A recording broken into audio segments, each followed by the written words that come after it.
Hello, and welcome to day 2 of the 2024 Open Texas Conference.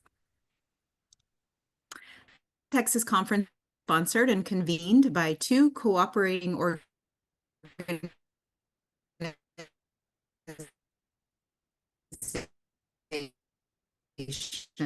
Education Coordinating Board, the state agency that's in Texas, Texas Digital Library, a library consortium providing services that enable educational materials. My name is Gwen Morell, and I'm a director in the Division of Digital Learning at the Texas Higher Education Coordinating Board, and I will serve as your moderator today. We welcome you to introduce yourself and ask questions in the chat. Please feel free to turn on your webcam, but mute your mic if you would, unless you're speaking, of course. Also, please be aware that we are recording the session today. Recorded sessions will be available within the conference attendee hub for 30 days. Following the 30 days, the recordings will be accessible through the Open Texas YouTube repository. And in just a few moments, I'll post two links in the chat. One is the link to the Open Texas YouTube repository, and then the other is the conference code of conduct for your information. This session is titled Reusing What You Already Have, Utilizing Existing Technology to Build an Open Ed Resource Catalog of Course-Specific Materials, and it's presented by Beth Chenette, Associate Librarian, Reserve Services Coordinator for the Texas A&M University Libraries. Beth, the floor is yours. All right, let me get my screen switched over here to this screen. Hopefully the right screen is now showing for everyone. Hi, hello, or as we say at Texas A&M, howdy. Welcome to this session. Thank you, Gwen, for that title. I have adjusted the title quite a bit, a number of times, because when you first sign up for a session, they want you to get a title to something you haven't even really created yet. And so I actually have renamed this Using What You Already Have, Building a Course Materials Catalog with Existing Technology. My name is Beth Chenette.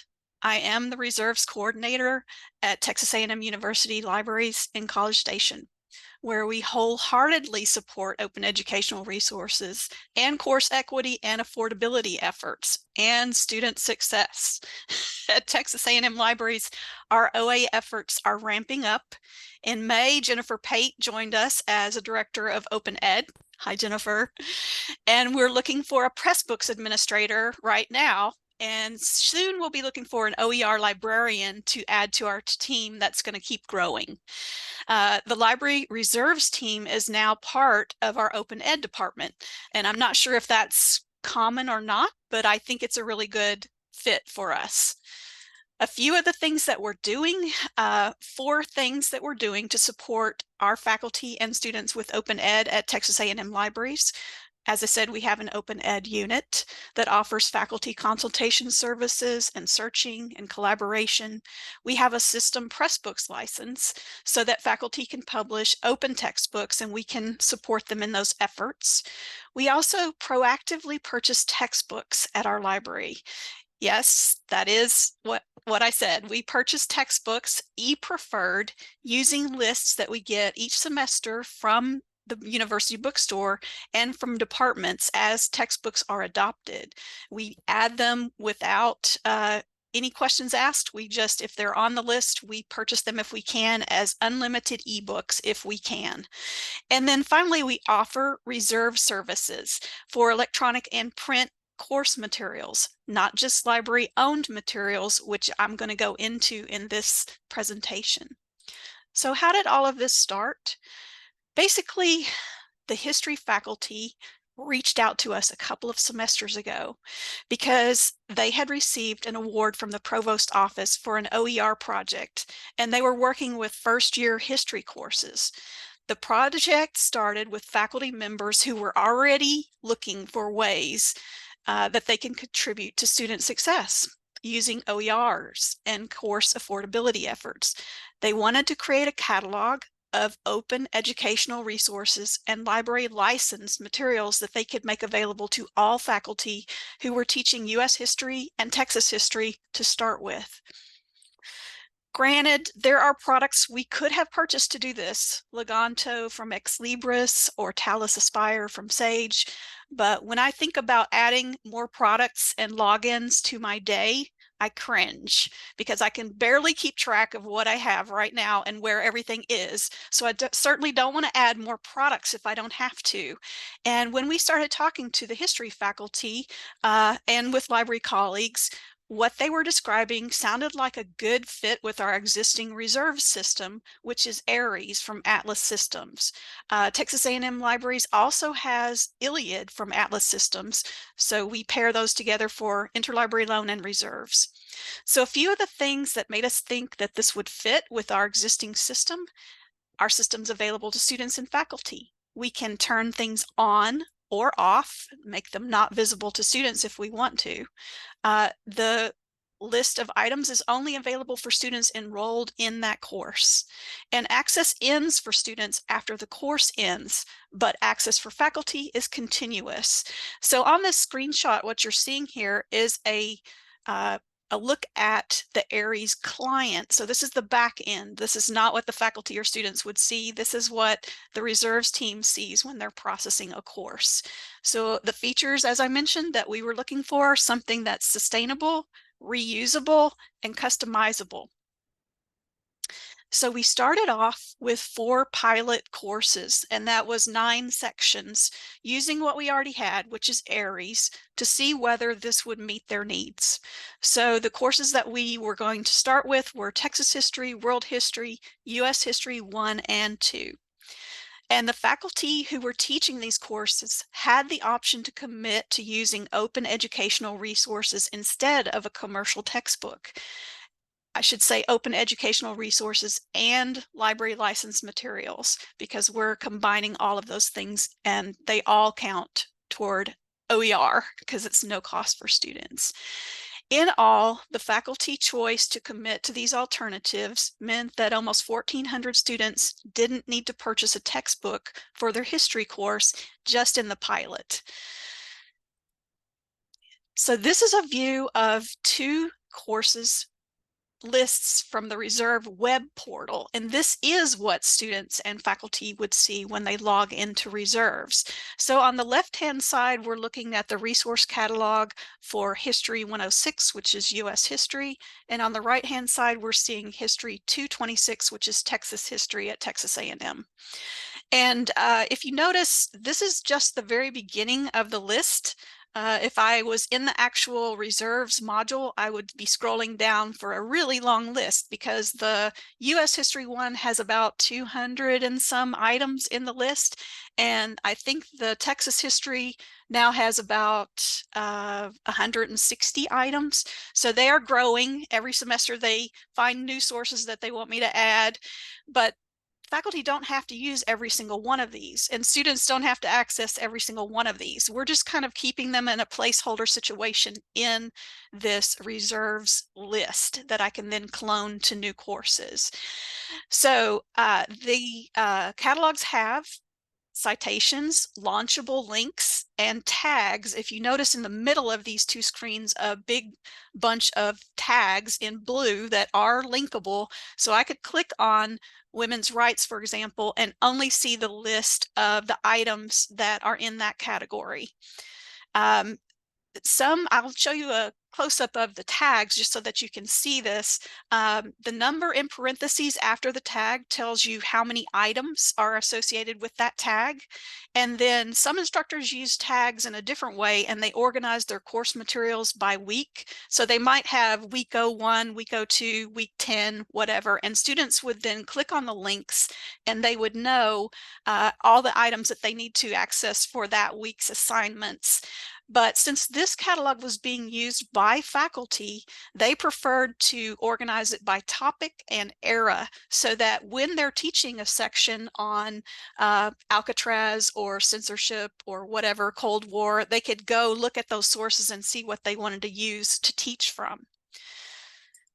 So some of the items that we added to our list We put obviously library owned print books, library licensed ebooks, library licensed articles. We put websites, anything that they wanted to use, open or company websites that might help them with different things, public domain materials, images, video streams that the library subscribes to, but also ones that are on YouTube.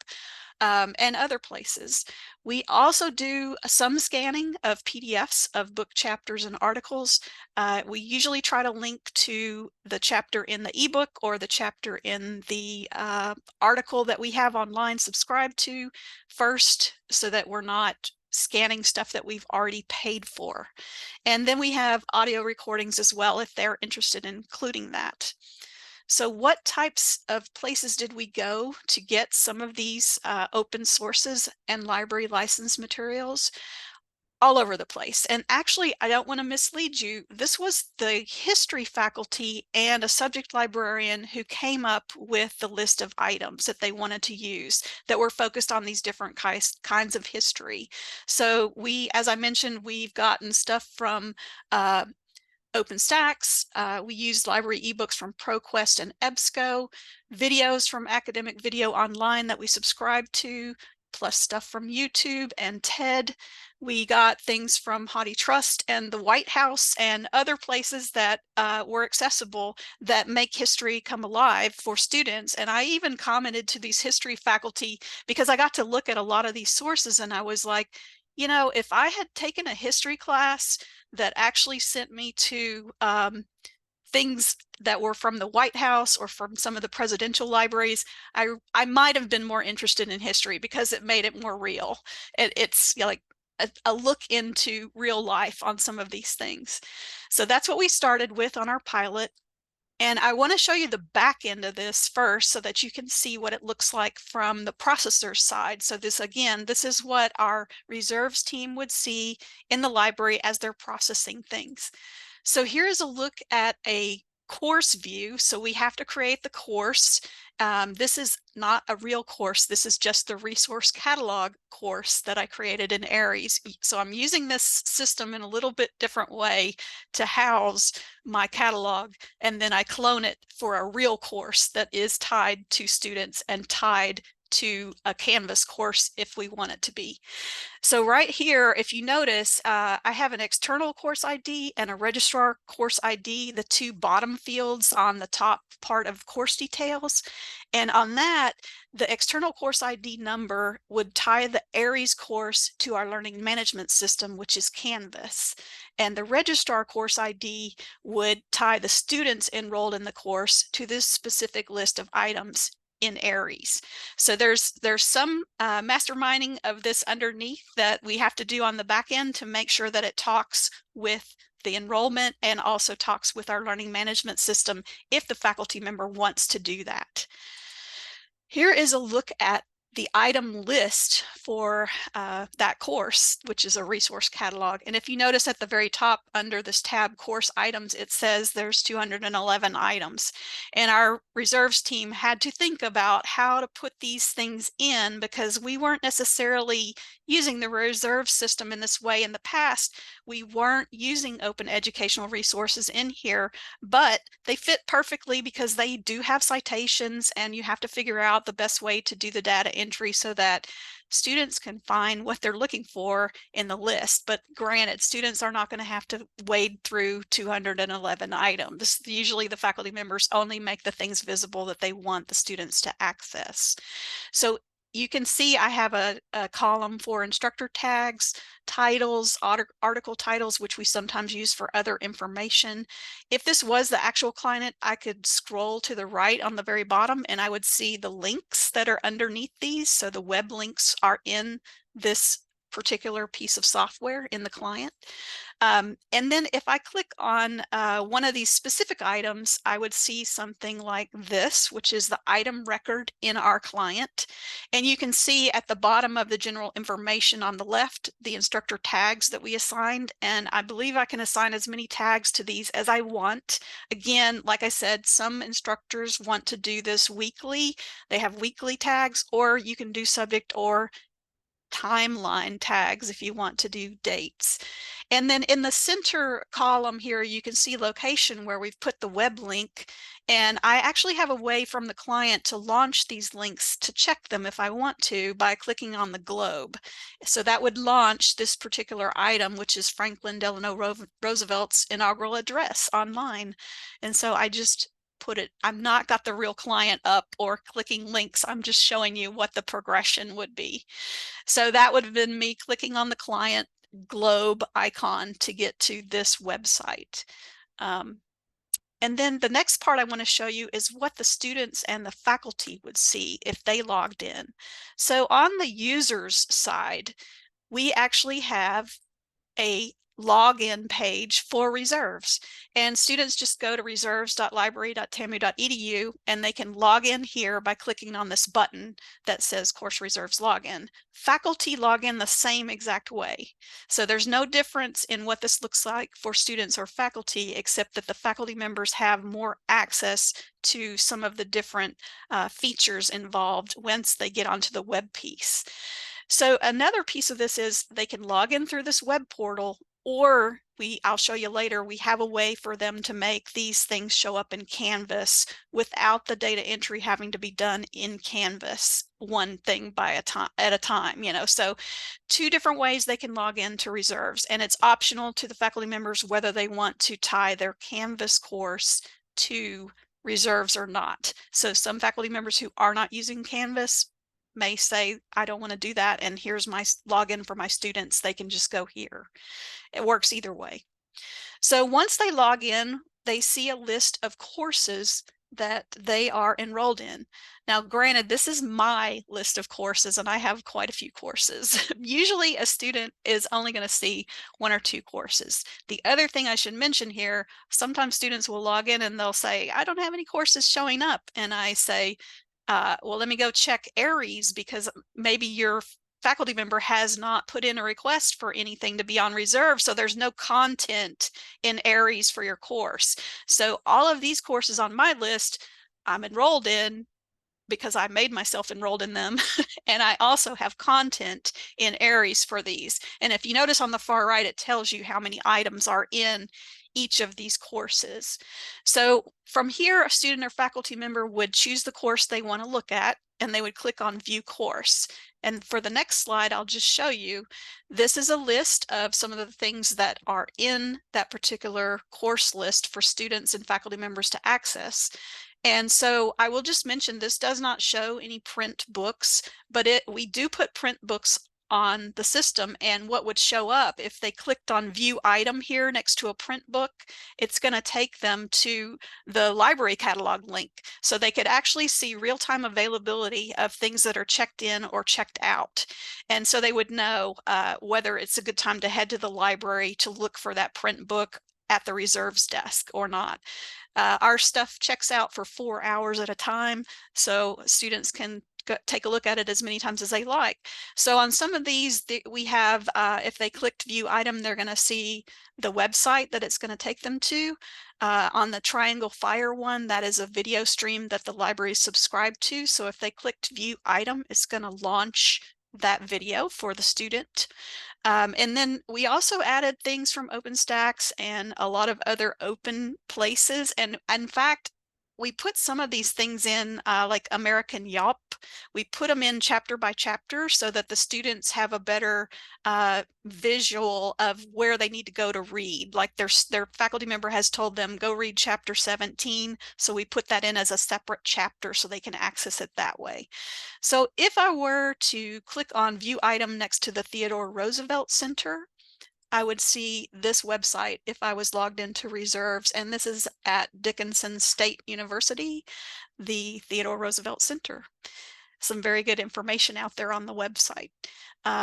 Just to mention from behind the scenes aspect, we have an Aries system link checker. So for example, if some of these links go wonky, which they do, and they no longer work correctly, on our side of the fence, when we're processing this stuff, we have a daily link checker that's going out and looking at these. And so we wind up with a listing of how many are bad.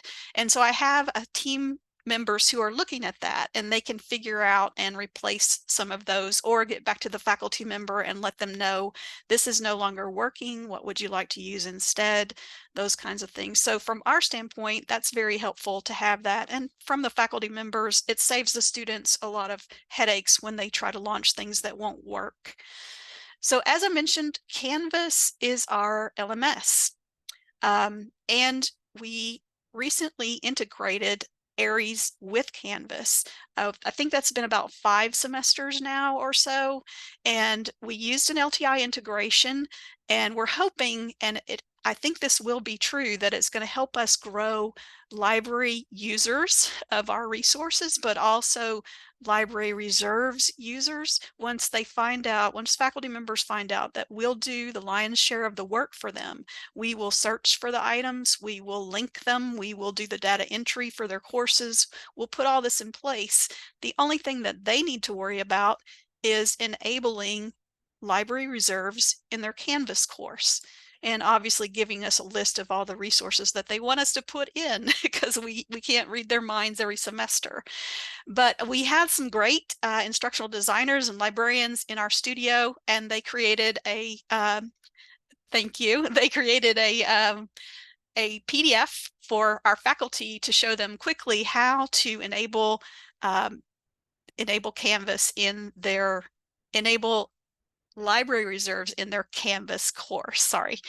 And so it's very simple. It's just like they would enable any other third-party tool in Canvas. So if they've enabled perusal or anything else in Canvas, they would do the same exact thing, which is settings, navigation, scroll all the way down to where it says library reserves and enable it.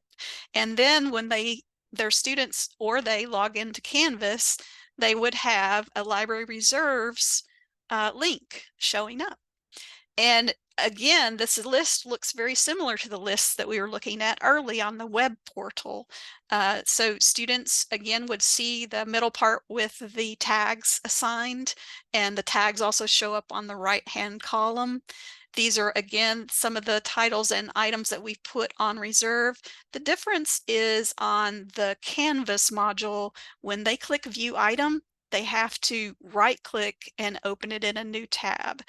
Now, I will tell you, I thought this was something quirky that just applied to our Canvas, but I am currently in the CC certification course for Creative Commons, and we're using Canvas as students, and they have the same exact message on all of their stuff, that you can't just click View Item, you have to actually right-click and open it in a new tab. So this may be a Canvas thing, and if you're out there and you're saying, well, we don't like Canvas anyway, that I think they'll be changing some things or making things better over time, or students will actually learn how to work it all. So we are making it a big piece of what we tell faculty members so that they can share that information with their students up front. It's part of the education of using library resources and reserves. So some of the things that the students had to say about these free courses, free from the standpoint of no textbook, not free, right? They said, thank you for providing no cost materials. I love free textbook courses. More courses should be no cost. Totally agree with all of those. I think we all do. Otherwise, we wouldn't be attending the Open Texas Conference. So how did this, for fall, we went ahead and we cloned some of those same courses. We reused the items that were there. If the faculty members wanted to add new items, we did that for them. We deleted some things if they didn't want to use them for their specific course. The resource catalogs stayed the full-blown list. So I'm talking about once I cloned the course, we kept some things, but we got rid of others if the faculty member didn't want to use them. And then we activated student access to these items. So they could also have us adjust tagging or make items not visible to students. We did have to create some training materials for faculty. And again, kudos to the studio team out there, librarians and instructional designers who created these wonderful tutorials for us that are available for our faculty. We have a video tutorial about setting up your library reserves, which walks you through the whole process if you're a do-it-yourself kind of faculty member. And then we also have a tutorial that they can scroll through or click on specific links if they only want to find out how to do something very particular. They are spelled out here on these linked pages with our website, with our tutorials website. And then plus that one-page PDF that I already showed you that explained how to enable library reserves in Canvas. So a breakdown of the process here that we went through. There was a faculty need. They wanted to compile teaching resources together into a sustainable, accessible catalog that other history faculty could access if they chose to be part of this project. And we have had more faculty choose to be part of this project as we've gone on, so that's been really wonderful. Then we had to think about where can we house this and what would work the best for it. And at first, when they approached us, they were talking about putting it in our institutional repository. But the more we talked about that, the more we said, I don't think that's a very good fit. So then we thought about SpringShare or Google Docs or ways that we could deliver this. But Aries seemed to have the wins that we were looking for. So we went that direction. And then the faculty identified the resources with the help from librarians. And we acquired some things that were ebooks that we needed to have, and journal articles, things like that. And also streaming video is a never-ending purchase price, you know, for a lot of us here in academia. I think I had a faculty member today who said, hi, can y'all get a stream of this video? And I was like, sure. When do you need it by? Oh, 2 hours. I'm going to show it in 2 hours. We actually were able to do it, but only because we had a platform. We already had a contract with that vendor and that platform. So we were able to get it turned on, but sometimes we're at the mercy of the vendor. So then we went through the data entry process and figuring out best practices for different formats so that we were citing everything we should be citing. We tested with the few courses like I mentioned, and now we're in this reuse phase, and we're going to reuse as long as we can keep doing it because I feel like it's a great way to already have a lot of this work done, and we only wind up doing it once instead of, you know, for every single class. So here's a quote from one of the history faculty who were teaching. They taught this one of the pilot classes. OER prompted me to customize my course. I began to innovate. Course content has been altered and arguably improved. I like to say it with that emphasis, just for fun. Okay, so wins for the library in this project. Using a history catalog means less time spent on data entry for the library staff. Each semester for reserves processing, we can get it done quicker and have things ready by first class day most of the time because it's already all there. It's just turning it on. And then also a part of this that I didn't mention is that the processing team and librarians and faculty are keeping an eye on copyright and fair use as materials are added. We do reserve the right to say, I'm sorry, faculty member, but this does not seem like a fair use case. If you disagree, here is a fair use assessment that we would like you to complete, and we'll talk some more. So because it's going in our reserve system, we do reserve the right to say that's over the limit of fair use, and we will make those decisions in collaboration with faculty. We're not laying down rules, but we are trying to let them know that we are adhering to those rules and guidelines.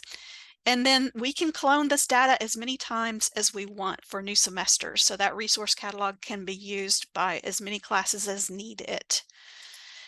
Some more wins for the library: higher usage of library licensed materials and the reserve system, as I mentioned. The other thing I will just say about permalinks, we have a lot of faculty members who prefer to download a PDF of the ebook. And so then that's shorting the library of all those usages when they have 250 students in their class who would be accessing that ebook. So there's a little bit of education going on there so that we can explain library now does not own e-resources forever. We have to subscribe to a lot of them.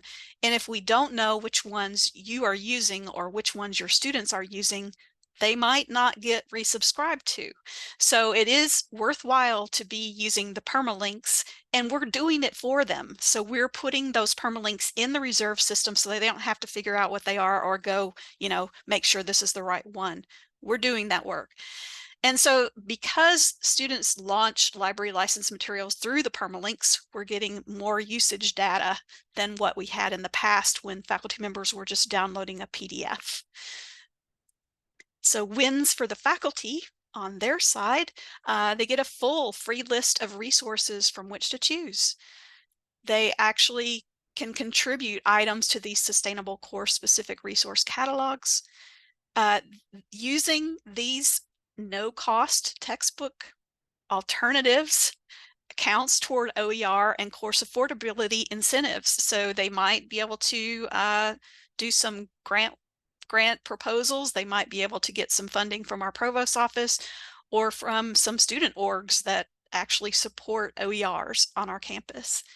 And student surveys are very positive. They really appreciate not having textbook costs. And I think this was mentioned in another session, but the faculty are finding out that the more that they have these kinds of courses with no textbook costs, the more their classes are filling up. Students want to choose those first, and they go there. So wins for students. All students in the course have the materials they need. It's totally equitable. Everyone has what they need to succeed in the course. They also have no costs for textbooks. And so that means that they could use money to buy other things like more pizza, or unfortunately, the reality is, or pay their rent, things that they really need to pay for. So I want to give a shout out on all the slide credits. No, I did not take any of these photographs. Some of them were from Texas A&M Marketing. I am using slides created by Beautiful AI, and most of the photographs came from different users on Unsplash, on Pixabay, on Pexels, and there's another one on here, but I won't ever see it in time, so whatever. Anyway, so there's my shout out, my thank you to all of those creative folks, because I am not in that creative realm. And so finally, I have a question slide that has my credentials one more time in case you need my email address. And I'm happy to take questions. I don't know how much time we have because I've not been paying attention. But hopefully Plenty of that's time. okay. Plenty of time. What questions do we have for Beth?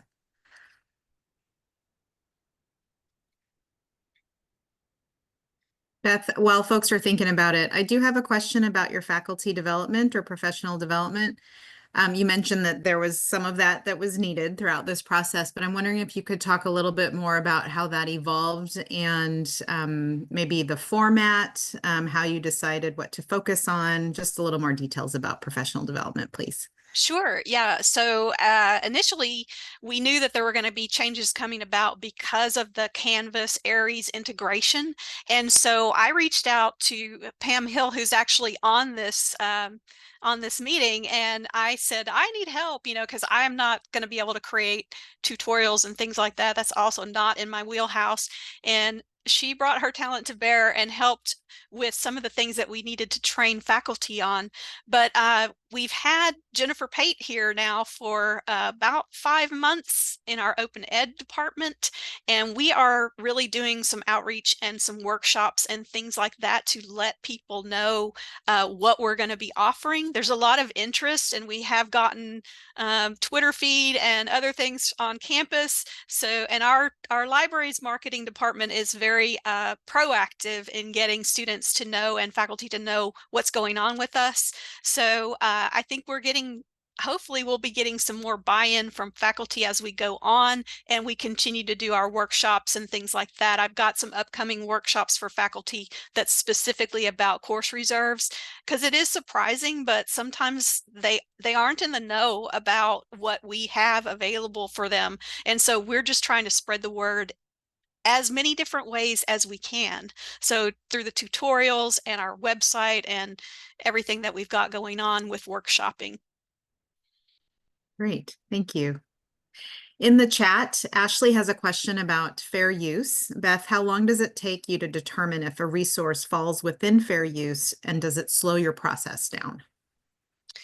So we have bounced so many times from what, and I think that's because fair use definition, it's going to depend on your institution and what they're willing to risk or not risk. And we've gone through some administrative changes. I don't mean in the library here at Texas A&M, but the bigger administration. And we're still trying to find our footing as far as that goes. But for fair use right now, what we're doing is I do use the fair use assessments from, I think it's Georgia State. I may have it wrong, but I don't quote me on that. But it's one of the well-known ones that's out there. Kenneth Cruz put one together, and that's the one we're using with our faculty. But yes, it slows down the process a little bit, but I want to go back to what I was saying about, so with COVID, we did a lot of stuff that we wouldn't normally do, and then we backtracked it all. So then we had to say to faculty, no, we're not doing that anymore. That's really not a fair use. And so now we are actually telling faculty, you know, we'll do limited scanning, and we have kind of set the rules of what that would be, not too much of the book, only what's needed to teach from, you know, and not textbooks that are textbooks, you know. So yes, it slows down the process, but they're not asking for that much, because for a while it went to no scanning. And so now we have a little bit more of a lenient look at it, but we're still trying to stay within those boundaries. And we are working to update our fair use guidelines for faculty. That's a never-ending process to update those and educate faculty. And we are trying to hire a copyright librarian as well. So at least one to begin with, probably more as time goes on. Great, thank you. And just a shout out to Jennifer for posting the Columbia Fair Use Checklist. Thank you. Thanks, Jennifer. For resource, yeah. All right. Ashley says thank you. Other questions? Jennifer says, also want to note that when Beth and her team scan items, they make sure they meet accessibility guidelines. Yeah, great point.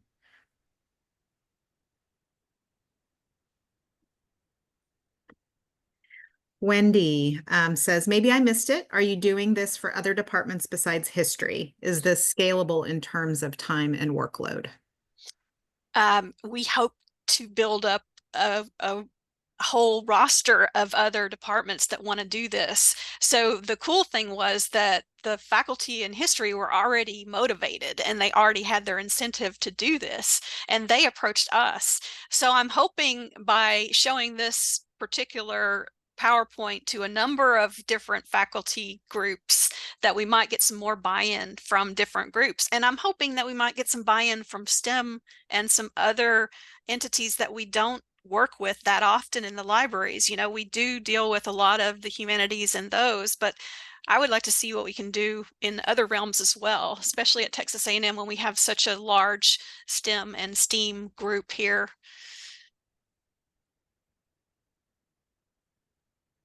Great. Jennifer adds, this was a pilot, so now we can show them the data, and we really hope to expand on that service for sure. Yeah. Completely. And also a little networking opportunity. There's a link for employment. So if you're looking for a new opportunity. Thank you too. Yes. Yeah. Other questions or comments?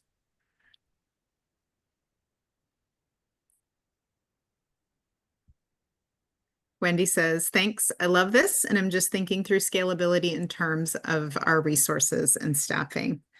Kay Richardson, I may have missed the mention. Do you know how much money students saved overall? I don't have the data. I know the history faculty does, but they haven't shared that with me yet. So I would have to bug them. And I am going to be sharing this video with them, so I might be able to get that information and put it out.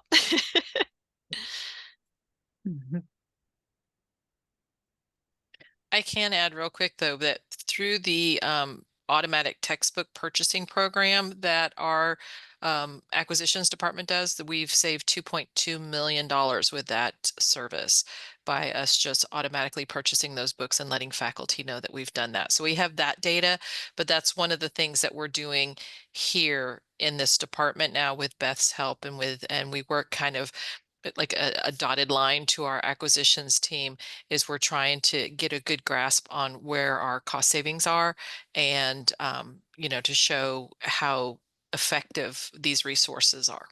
Mhm. Great.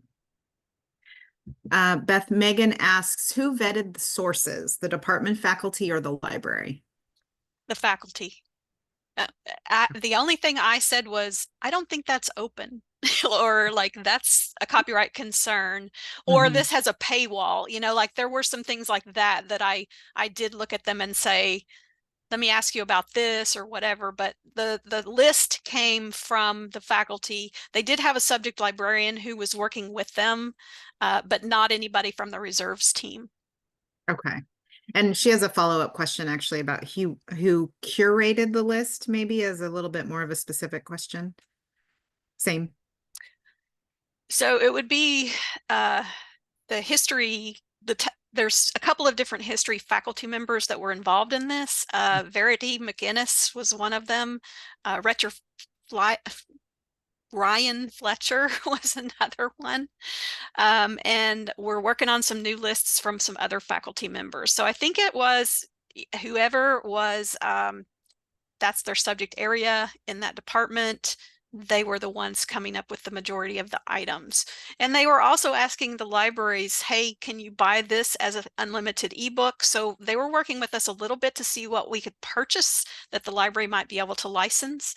But the open resources they did it on their own with a subject librarian. And it was before I was involved with this group and before Jennifer was here. So we didn't really, we're hoping we'll have a foot in the door now to help out in some other ways. Great. And then I'm going to go back to a question from Kay. Purchases of physical textbooks. Question is, one copy per section or multiple? We won't go over 2 print copies because we haven't found that it's useful to do so. And we do have a pricing cap on that the acquisitions department goes by if it's a very pricey textbook. But for the most part, if we're buying an unlimited license ebook, we're not buying the print.